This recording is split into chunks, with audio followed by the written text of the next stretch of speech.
my side and let me share the screen. Any issues, any doubts this class?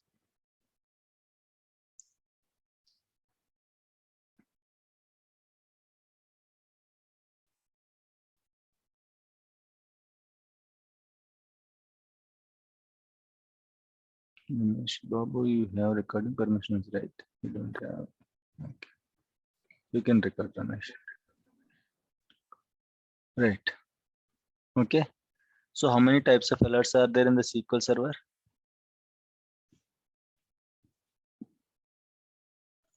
Types. How many? 3 types of alerts. Okay. What are those? So this is SQL Reena. Server event alert. Okay. SQL Server event alert. SQL Server performance condition alert. Okay.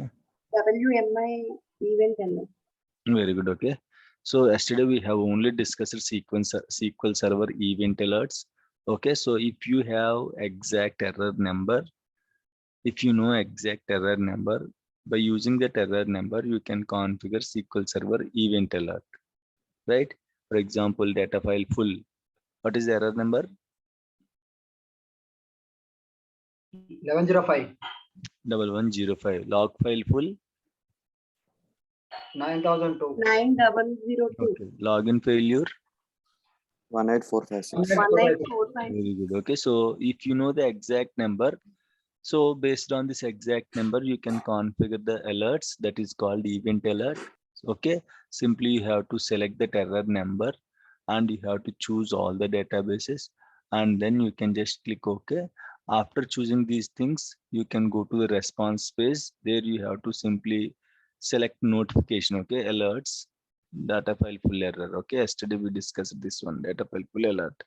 Okay, so you can see here all databases. If 1105 means if any of the database in the SQL Server, okay, data file full or any of the database in my SQL Server, then it will generate an error called 1105 in the error log.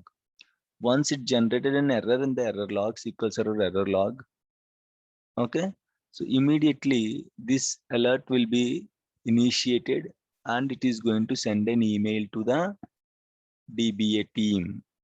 For sending an email, you have to create an operator.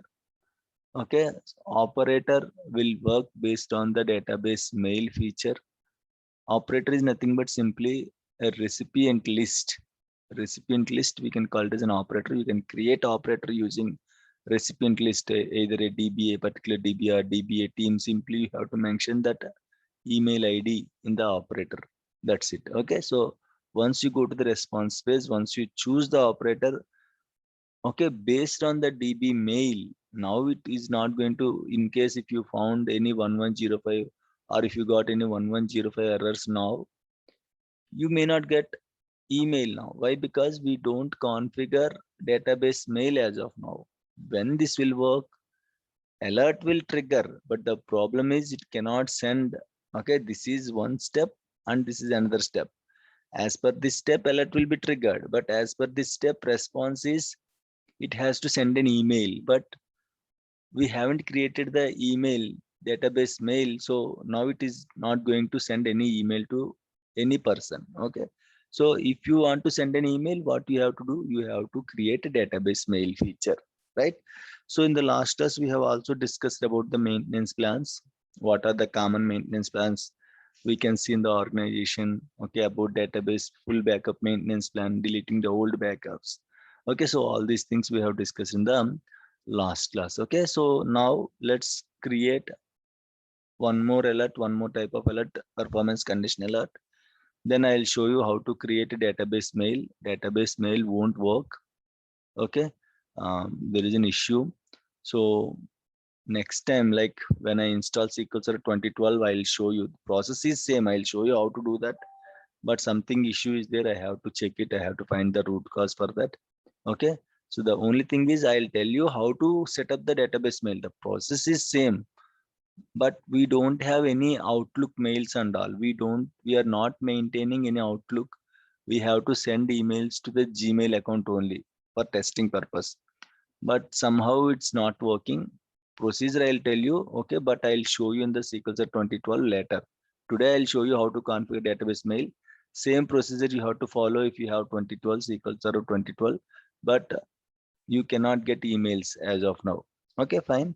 In the last batches and all, I shown you the emails, how it is going to generate an email. Okay, I just uploaded those videos in the YouTube also. Procedure is same to same. I'm going to create database mail now. The procedure is same to same, but I don't know. I'm not sure why it is not sending emails using Gmail account. Okay, fine. So let's create second type of alert, that is performance condition alert. Okay, so what is this performance condition alert? See, 1105 9002 18456, these are the errors. Means once these events occurred, then only you will get an email. Then only the DBA team will get an email. But I don't want to wait till it is going to generate an error, right? So I have to get the error before itself. For example, my CPU touches 90%. If your CPU touches 90%, what is the next target? Might be it reaches to 95 or 100%. What is the problem?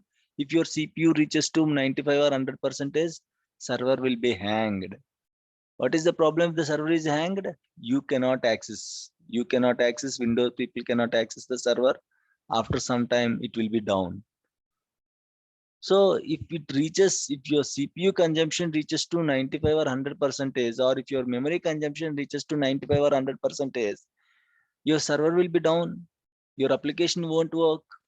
Lot of loss will be there. Revenue loss will be there, right? So we have to take care of it. So instead of reaching it to 100%, if we set an alert for 80 or 85 or 90%, once the alert is triggered, immediately we can log into the machine. We can see what causing the high CPU utilization or high memory utilization. Based on that, we can troubleshoot so that it won't touch us 95 or 100%, and we can avoid the issues.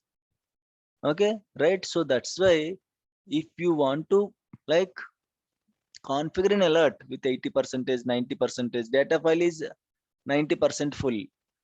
If we don't take care of it, what is the problem? It will reach us to 95%. It will reach us to 100% full.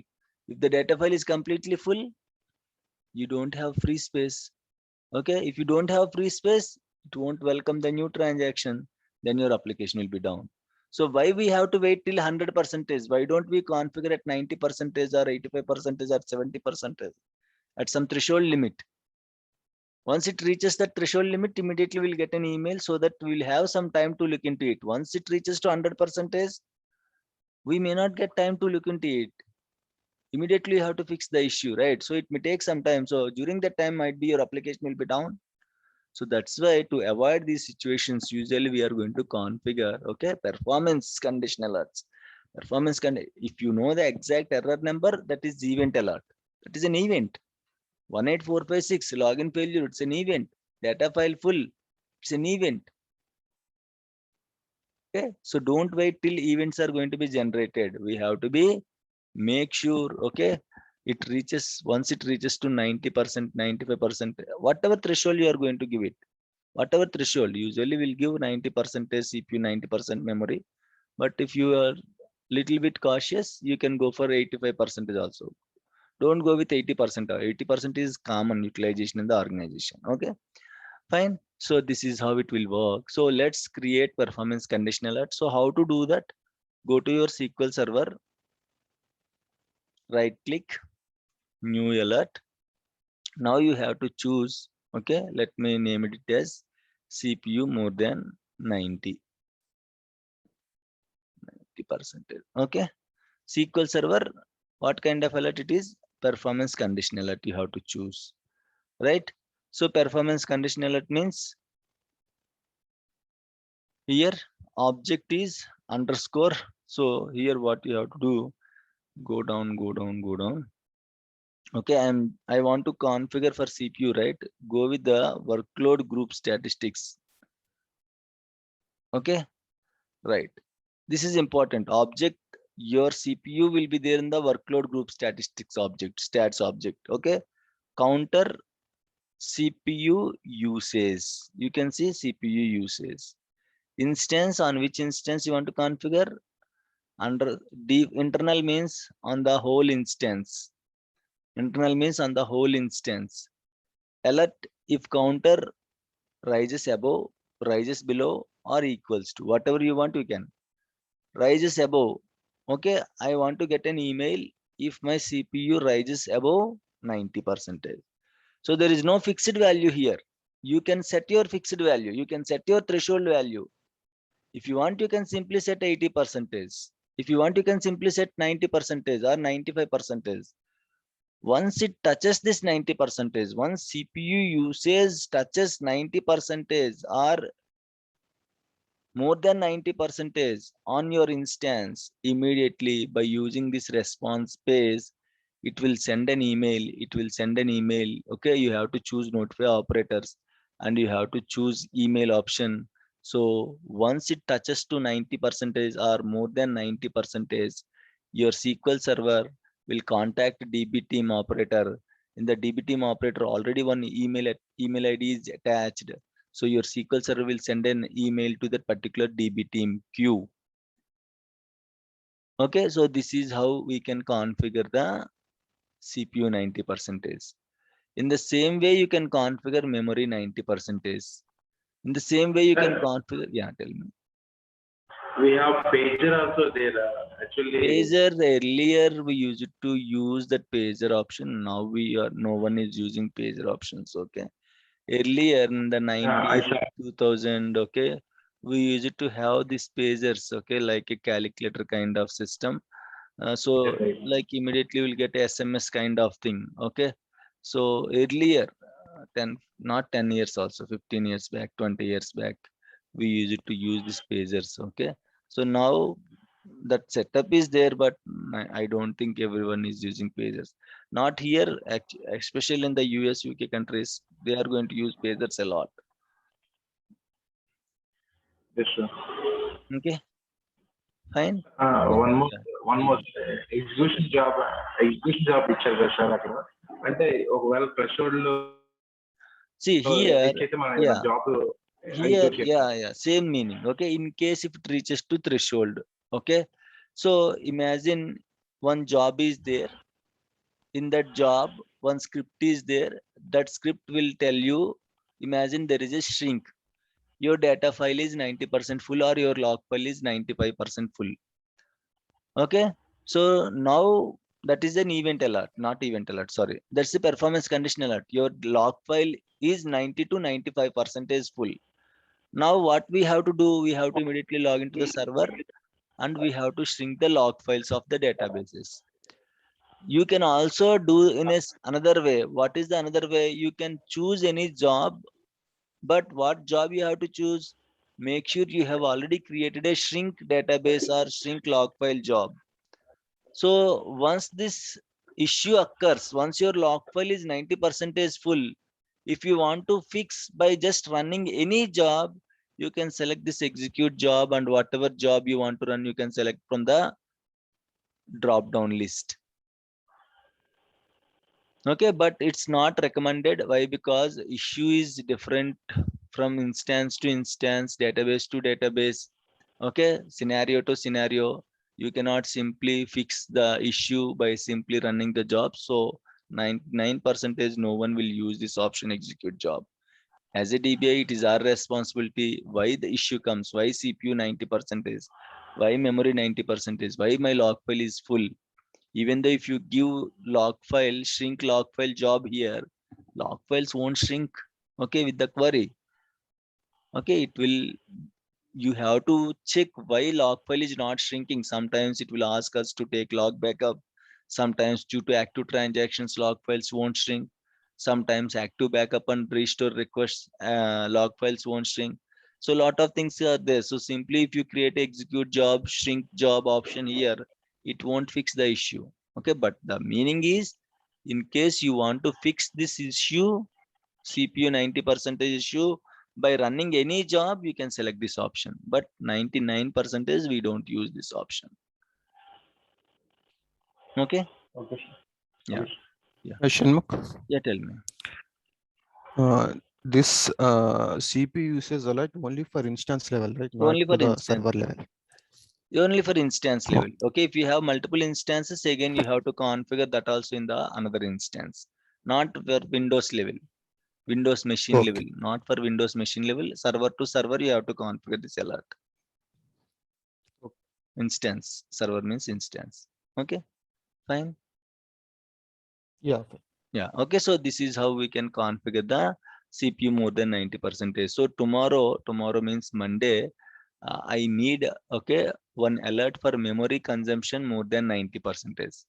Now I just choose CPU objects, right?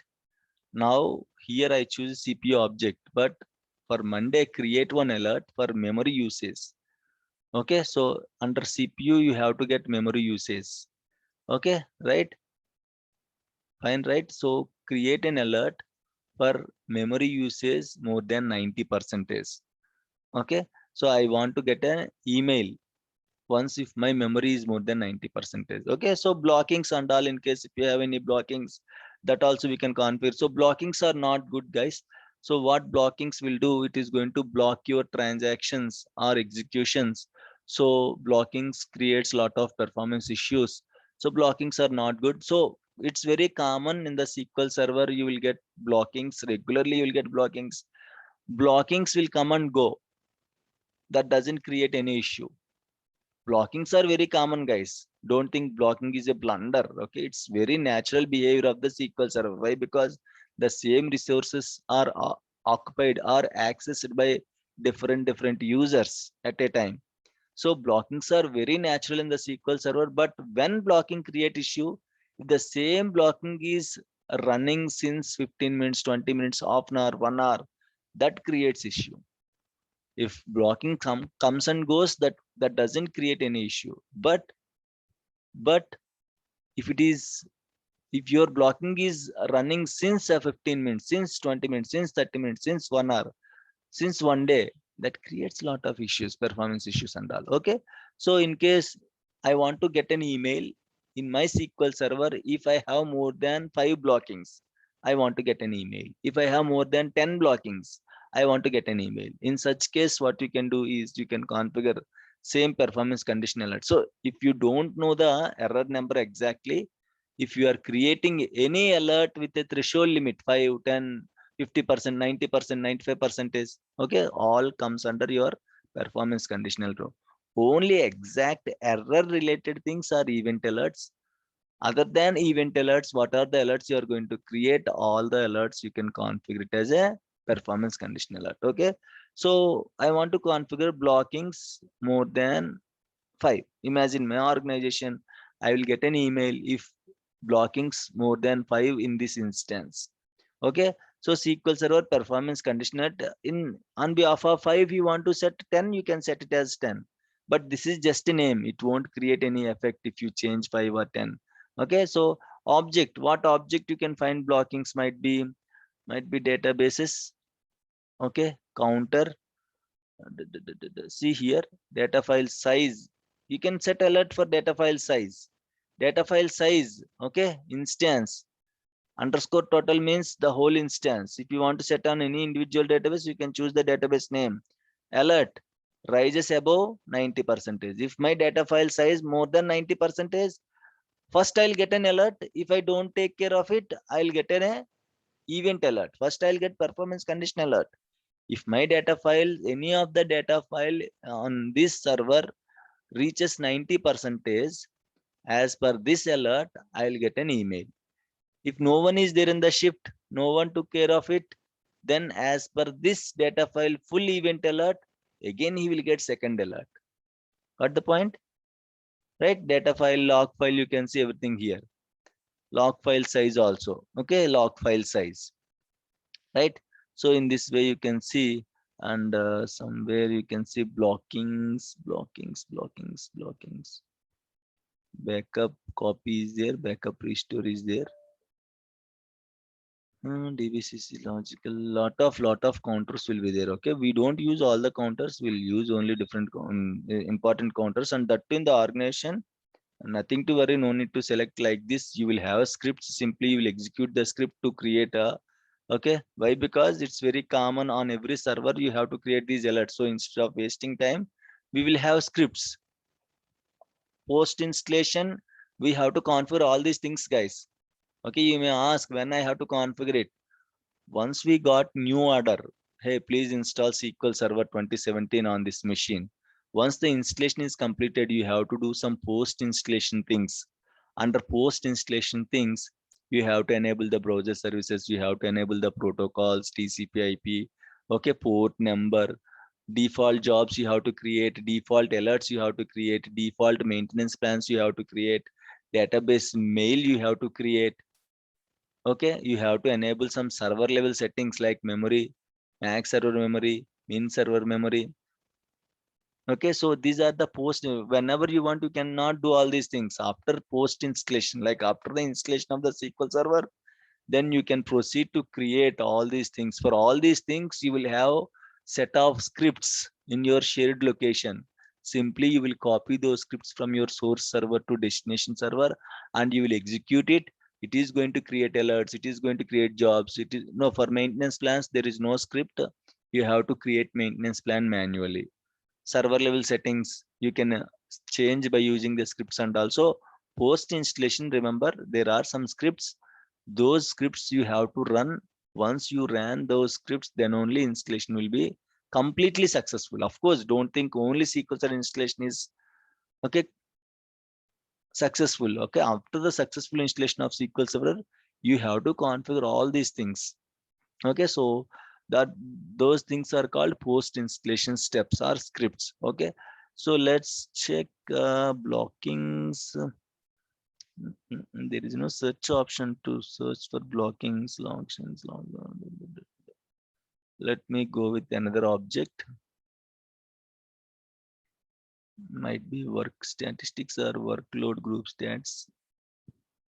Database size, blocks, max CPU query, block tasks. Okay, block tasks. CPU max request. Query optimized users. Let me go with the work statistics, wait statistics.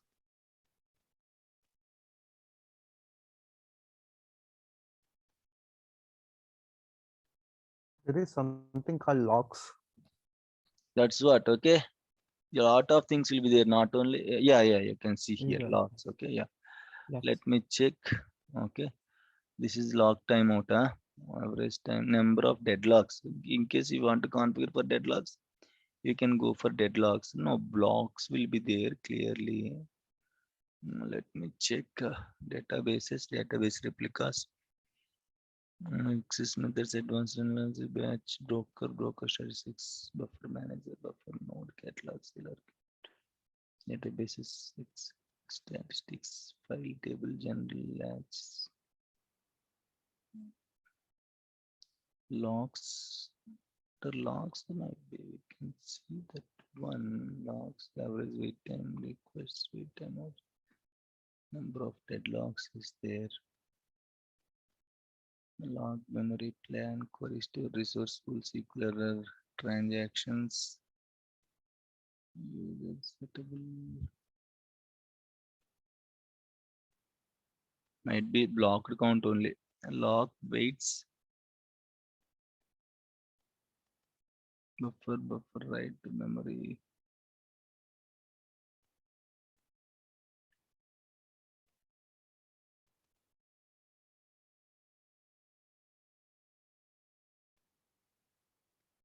Block tasks only. Okay, let's go with this one. So in case if I found something, okay, 90% this one only. In case if I found something, okay, I'll update you. Okay, again, we are not going to create manually like this. We are going to execute the scripts. Even for you also same. Okay, rises above how many tasks, how many blockings. Okay, in case if I want to get, okay, an email in my SQL Server, if more than five blockings are there, I want to get an email. In such case, you can select like this, and again, response space is important. You can configure and you can click OK. But if you don't select response space and if you don't select this email option, usually you won't get any email. It will be raised, but you won't be notified. Okay, so make sure you are going to responsible and you are selecting this notify operators and you are selecting this email so that you will get an email once in your SQL Server. Blockings are more than 5 or 6 or 10, whatever you want. The threshold limit, you can set it. So in this way, you can configure the performance condition alert. Fine. So event alerts, performance condition alerts, we regularly configure these two alerts. We don't configure WMA event alerts. Okay, so WMA event alerts deals with any objects. Say for example, is the customization. You want a customization of the alert. Okay, so that you can simply select WMA event alert. So here under WMA event alert, there are some namespaces. Namespace is nothing but a container kind of thing, where it stores all the information related to your default instance. So whatever query you want to run, you can run here and you can click OK. Whatever you want to monitor it, okay, you can simply write a query here. And if you click OK and if you go for responses and if you again select the notify operators, then based on the query, what is your requirement, based on the query, it will generate an alert, customization of the alerts. Okay, so this is how you can configure the 3 types of alerts. Usually we are going to use only event alert and performance condition alert. Apart from this, we will have severities. Okay, in the alerts itself, you can have severity. Okay, so severity 16, severity 17. Okay, so you can see here, you have to select up to 25 severities will be there, like insufficient resources. Okay, severity 17 will be there. Either you can select severity 17 or if you want to configure insufficient resources, means if you are like memory is low, CPU is low, IO is low, insufficient. Okay, if any resources are insufficient, then this severity will rise. Okay, response again, you will get our notify operator email. Then what happened, automatically you will get, once this severity occurs, if your CPU is very low, low means not 10%, 20%, means insufficient resources. There are no resources to execute your requests. All the resources are busy. Might be your CPU or memory or your disk IO. Okay, might be the resources are very busy. There are no resources that you or your query is getting to execute. So in such case, usually we will have severities. Severity 16, severity 17, severity 18. Mainly in the organization will configure 16 to, sorry, this one only, right? Yeah. 16 to 25 severities we are going to configure in the organization. If any severity rises, automatically we'll get an email, so that we have to immediately go and log into the server and we have to check the error logs and all, and based on that you can start troubleshooting. Okay, so these are the common severities we are going to get in the we are going to be created in the SQL Server. Again, for this also you will have a script, so you have to run that script to configure the severities and all. Right, so this is all about the alerts. Any issues, any doubts?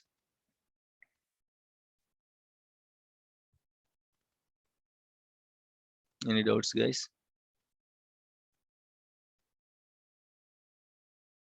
No doubts? Is it clear?